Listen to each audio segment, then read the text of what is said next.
Lockdown के लगभग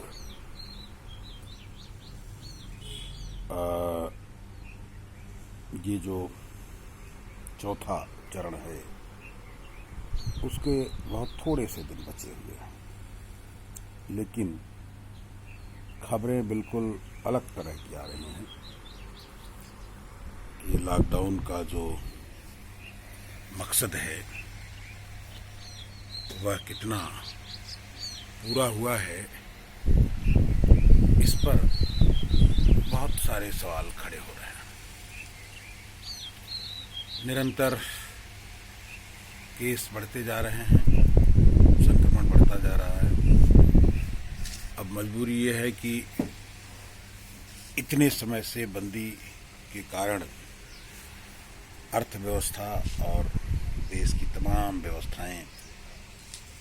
करीब करीब ध्वस्त होती जा रही हैं, और इसी समय सरकार के दूसरे चरण के 100 दिन भी पूरे हुए हैं। सरकार जिस तरह से आई है और जिस तरह से अमल कर रही है, दोनों से देश की जो स्थापित व्यवस्था थी वह ध्वस्त हो रही है। विस्मयकारी परिणाम थे, और उस परिणाम के उपरांत जो कुछ हो रहा है वह ऐसा लगता है जैसे पूर्व नियोजित हो, और सरकार बिल्कुल बहस या संसदीय मर्यादाओं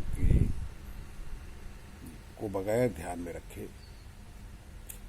जो चाह रही है सो करती जा रही है। उसका बहुमत है, बहुत सारी चीजें बदल सकती हैं, लेकिन कम से कम विमर्श तो हो, उस पर चर्चा तो हो, लेकिन चर्चा भी नहीं है, और देश की जो स्थापित मान्यताएं हैं उन्हें समाप्त कर दिया जा रहा है।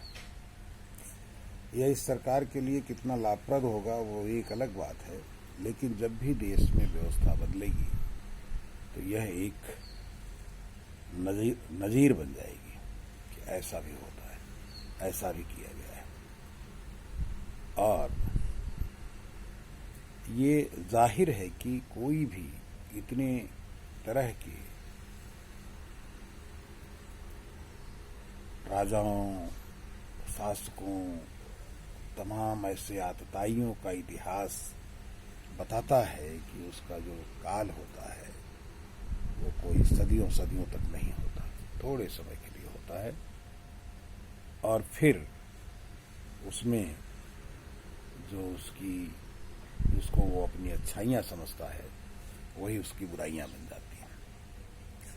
और इस प्रकार इस तरह के राज्य लगभग बहुत बुरी तरह से समाप्त होते हैं। अगर संविधान होता और संवैधानिक मान्यताएं होती, विपक्ष मजबूत होता, तो ये जरूर कहता कि यह वक्त फिर से जनता के बीच में जाने का आ गया है, और खास करके उस जनता के बीच में जाने के लिए आ गया है जो जनता हजारों हजार मील पैदल चल करके सरकार की नाकारा निर्णयों की वजह से अपना जीवन दांव पर लगा दी, जो वैश्विक बीमारी है उसका बहाना लेकर के जिस तरह से सत्ता ने पूरे सिस्टम को तहस नहस कर दिया है, वह अपने आप में एक